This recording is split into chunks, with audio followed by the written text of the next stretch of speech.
Bienvenue sur l'Instant Glow, le podcast des entrepreneurs qui souhaitent vivre une vie de rêve sereinement.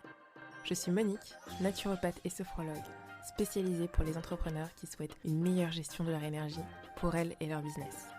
Alors si toi aussi, cela fait partie de tes objectifs, abonne-toi à ce podcast. Chaque semaine, je te partage du contenu exclusif pour prendre soin de toi, ainsi que des interviews d'entrepreneurs ambitieuses qui choisissent d'avoir une vie alignée dans leur business. Je te souhaite une agréable écoute de l'épisode du jour. Aujourd'hui, j'aborde un sujet très répandu parmi les entrepreneuses, le stress émotionnel et comment il peut nous pousser à faire des choix alimentaires peu judicieux. Ne vous inquiétez pas, il y a des solutions et nous allons les explorer ensemble. Mais avant de plonger dans ce sujet fascinant, laissez-moi vous rappeler que j'ai créé une mini-formation gratuite pour vous aider à réguler votre stress en douceur. Restez avec moi jusqu'à la fin de l'épisode pour en savoir plus. Alors pourquoi mangeons-nous nos émotions ? Diriger une entreprise est semblable à une montagne russe émotionnelle. L'excitation, l'ambition, la détermination, mais aussi la déception, l'inquiétude, le doute et parfois la peur. Donc ces hauts et ces bas sont la nature même de l'entrepreneuriat. Et chaque défi, chaque mail non lu, chaque décision prise peut ajouter une couche de stress à notre quotidien, déjà extrêmement chargé. Face à ces vagues émotionnelles, il est totalement naturel de chercher du réconfort et bien souvent la nourriture se présente comme un échappatoire rapide et accessible.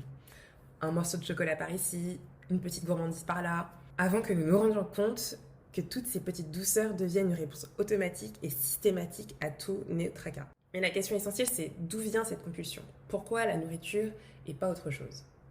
La réponse est tout simplement biochimique. Lorsque nous mangeons en particulier des aliments qui sont riches en sucre et en gras, notre cerveau libère des endorphines. Ces hormones du bonheur, comme on les appelle souvent, ont le pouvoir de tempérer nos émotions négatives, de nous offrir un moment de répit, une bouffée d'oxygène au milieu du chaos. Le seul problème, c'est que cet apaisement est éphémère. Une fois l'effet des endorphines dissipé, les sentiments d'origine reviennent souvent amplifiés par la culpabilité de s'être laissé aller. Il est donc essentiel de reconnaître ce comportement et de chercher des moyens plus sains et durables pour réguler notre stress et nos émotions. Car tout comme une entrepreneuse avisée, c'est quand il faut pivoter dans son entreprise, il est crucial de savoir quand pivoter dans nos habitudes personnelles pour le bien de notre santé mentale et physique. Certains choix alimentaires que nous faisons dans ces moments de vulnérabilité peuvent avoir des conséquences à long terme. Non seulement une alimentation déséquilibrée peut mener à des problèmes de santé comme l'obésité, le diabète ou les maladies cardiaques, mais elle peut également affecter notre santé mentale. Le problème avec cette situation, c'est que cela peut devenir un cercle vicieux. Vous mangez parce que vous êtes stressé et ensuite vous vous stressez parce que vous avez mangé. C'est une spirale dangereuse. Identifions ensemble les aliments qui exacerbent le stress. Qui sont les vrais coupables ?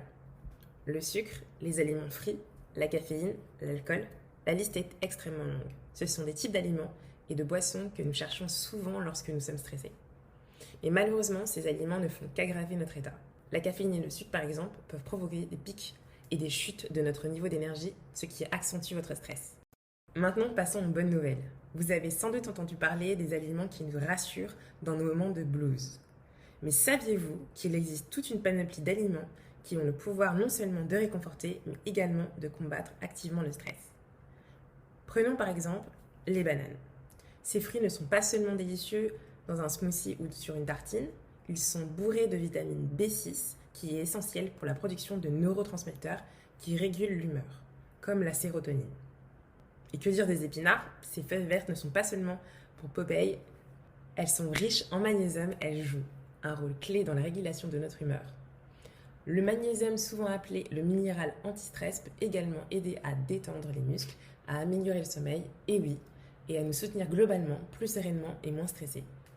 Quant au chocolat noir, bien qu'il puisse parfois être notre péché mignon, après une longue journée, il a plus à offrir que du simple réconfort. Le chocolat noir est en particulier celui qui contient plus de 70% de cacao. Il est riche en antioxydants et peut augmenter la sérotonine, ce qui favorise une meilleure humeur. Ces aliments sont comme des petits super-héros dans votre cuisine, donc prêts à vous donner un petit coup de pouce émotionnel. Intégrez-les dans votre alimentation quotidienne et vous pourrez bien constater une différence notable dans votre capacité à naviguer à travers votre quotidien tumultueux dans l'entrepreneuriat. Lors de votre prochaine pause déjeuner, n'oubliez pas d'intégrer l'un de ces ingrédients et de ces aliments dans votre alimentation. Comment mettre en place tous ces conseils de manière stratégique et simple ? Mon premier conseil, la planification de vos repas. Planifier ses repas n'est pas qu'une simple stratégie d'organisation, c'est une manière proactive de prendre soin de vous. En préparant à l'avance des menus équilibrés et adaptés à vos besoins, vous prenez le contrôle. Non seulement cela évite le piège des choix impulsifs souvent guidés par le stress ou la fatigue, mais cela vous assure aussi d'apporter à votre corps tous les nutriments nécessaires pour faire face aux défis de l'entrepreneuriat. Et en bonus, cette planification vous fera gagner du temps et peut-être même économiser de l'argent. Deuxième conseil pratique, la pleine conscience. Essayez de manger sans distraction. Manger en mode automatique devant un écran ou en répondant à des mails nous prive de l'expérience sensorielle que représente un repas. La pleine conscience lors des repas est un acte de respect envers soi-même. En savourant chaque bouchée, en reconnaissant la saveur, la texture, l'arôme des aliments, vous créez un moment de connexion profonde avec vous-même. Cela vous aide à mieux comprendre votre satiété et à éviter les surconsommations et à retrouver le véritable plaisir de manger.